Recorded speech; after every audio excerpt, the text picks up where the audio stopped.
যদি কোনো দিন তোমার নিজেকে প্রশ্ন করো যে ভাই তোর পড়াশোনার কী অবস্থা, বা আমি যদি তোমাকে কোয়েশ্চন করি তোর পড়াশোনার কী অবস্থা, যদি এটার কোনো উত্তর না থাকে, that moment realise that you have fucked up.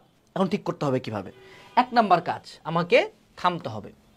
আজকের এই ভিডিও দেখার পরে তোমার কাছ থেকে জাস্ট আমি 6 থেকে 7 ঘন্টা চাবো। অর্থাৎ তুমি এই 6 থেকে 7 ঘন্টা যে বিশাল পড়ে ফাটাই দিতা এরকম না। যদি তুমি পড়ে ফাটাই দিতে তাহলে এই ভিডিও তোমার দেখাও লাগতো না, এই ভিডিওতে তুমি ক্লিকও করতে না। এই 6 থেকে 7 ঘন্টা আমরা একটু নিজের লাইফ নিয়ে রিফ্লেক্ট করব, নিজের অবস্থানটা, যে এই জায়গায় একটা যন্ত্র আসে যেটাকে বলা হয় সেক্সট্যান্ট। এই সেক্সট্যান্ট যন্ত্র দিয়ে সূর্য এবং চাঁদের পজিশন অনুযায়ী আমি কোন জায়গায় আছি পৃথিবীর এটা বোঝা যায়। তো এখন আমরা এই যন্ত্রটা দিয়ে নিজের পজিশনটা বোঝার চেষ্টা করব যে আমি কোন জায়গায় আছি, আমার নিকটস্থ আইল্যান্ড আমার থেকে কত দূরে। প্রথম কাজ হলো থামা এবং একটা সময় নেওয়া। এখন আমাদেরকে কিছু ছোটোখাটো লিস্ট করতে হবে। লিস্ট নাম্বার 1, লিস্ট আউট আমি আসলে প্রতিদিন কি কি করি।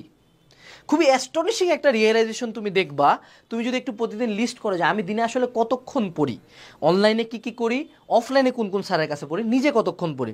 তুমি জাস্ট এই ছোটো লিস্ট আউটটা করলে দেখতে পারবা তোমার দিনের পড়ার সময়টা 5 ঘন্টাও না। কোচিংয়ের বাইরেও যদি ধরি তা তো 5 ঘন্টা এমনিও না, কোচিং ইনক্লুড করেও তোমার দিনে হার্ডলি 6 থেকে 7 ঘন্টা তুমি জাস্ট পড়াশোনা করতেছো। এবং এদের মধ্যে যেই তোমার সাবজেক্টগুলো বাকি, যেই সাবজেক্টগুলো কম পারো সেগুলোতেও তুমি কম সময় দিচ্ছ। তো তবুও সময় নিয়ে বসে বুঝে কি কি করি আমি এখন পার ডে সেটার একটা লিস্ট আউট চাই, ঠিক আছে? এই লিস্ট আউটের পরে আমাদেরকে যে কাজটা করতে হবে সেটা হলো কাট আউট কি কি লাগে না।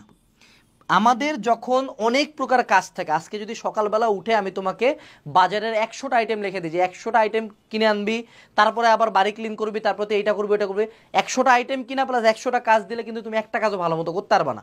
বাট আমি যদি বলি আজকে তুই বাজারটাই কর, কালকে বাড়ি ক্লিন করিস, তারপরের দিন কাপড় ধুবি, তাইলে তুমি কিন্তু ফোকাসড হইতে 3টা কাজই করতে পারবা। তো আমাদের যেটা হয় যে আমরা যখন অনেক কিছু করি, এই এখন একটা লাইভ ক্লাস করলাম, দৌড়াদৌড়ি করে সাথে সাথে আরেকটা টিচার আসলো, তারপর কালকে আরেকটা কোচিংয়ে পরীক্ষা, আবার কলেজে একটা কাজ আছে, কলেজে একটা পরীক্ষা আছে, আমার মাথা খুব হ্যাবাজার। এবং যদি এই ভিডিওটা কেউ দেখতেছো যখন তোমার ইয়ার ফাইনাল চলে, তাহলে আমি যে কাজগুলো বলতেছি এটা ইয়ার ফাইনাল শেষে করতে হবে, ঠিক আছে? আচ্ছা, তো আমরা কি কি করব না, কি কি লাগতেছে না, আমার ধরো টিচার লাগতেছে না, লাইভ ক্লাস লাগতেছে না, এই কোর্সটা লাগতেছে না, এই সাবজেক্টটা না পড়লে হয়, এই ব্যাচটা বাদ দিলে হয়, ওগুলা জাস্ট কমপ্লিটলি ক্রস করে দিবা। ওটা আমার লাগবে না, ওটা বাদ।